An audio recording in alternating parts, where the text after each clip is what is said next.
हेडलाईनचे प्रस्तुत करता आहेत Govind milk, the happy makers. Manoj जरांगेंनी अखेर 5व्या दिवशी उपोषण सोडलं. सरकारकडून 8 पैकी 6 मागण्या मान्य. जरांगे भाऊ मंचावरच उधळला आरक्षणाचा गुलाल.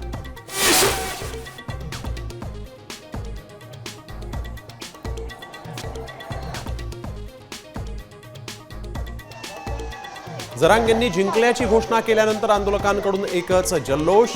आझाद मैदानासह छत्रपती शिवाजी महाराज टर्मिनस स्थानक परिसरात मराठा बांधवांचा आनंदोत्सव.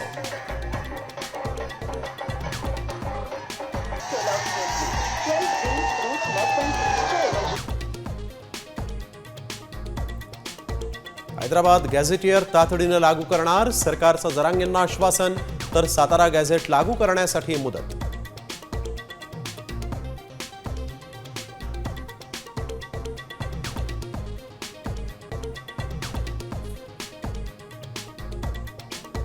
सप्टेंबर अखेर आंदोलकांवरील सर्व गुन्हे मागे घेणार. सरकारचं आश्वासन.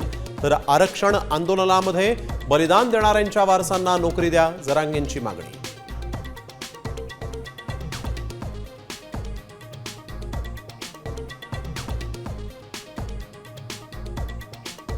मराठा बांधवांना भुरळ घालणं चुकीचं. गॅझेटच्या आधारे कोणीही मागास असल्याचं ठरत नाही. एकही जात प्रमाणपत्र कायद्यासमोर टिकणार नाही. वकील गुणरत्न सदावर्तेंचं वक्तव्य.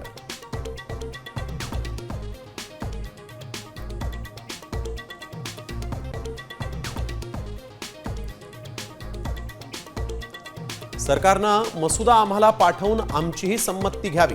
ओबीसींचं नुकसान नसल्याची ग्वाही द्यावी. ओबीसी महासंघाचे अध्यक्ष बबनराव तायवाडेंची भूमिका.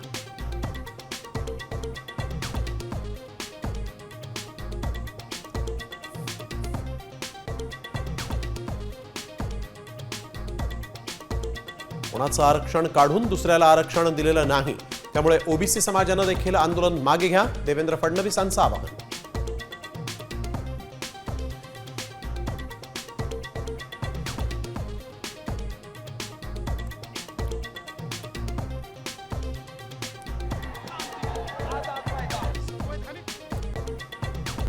आता isakal.com आहे देशातील नंबर 1 ची मराठी न्यूज वेबसाईट. प्रत्येक अपडेटसाठी isakal.com ला नक्की भेट द्या.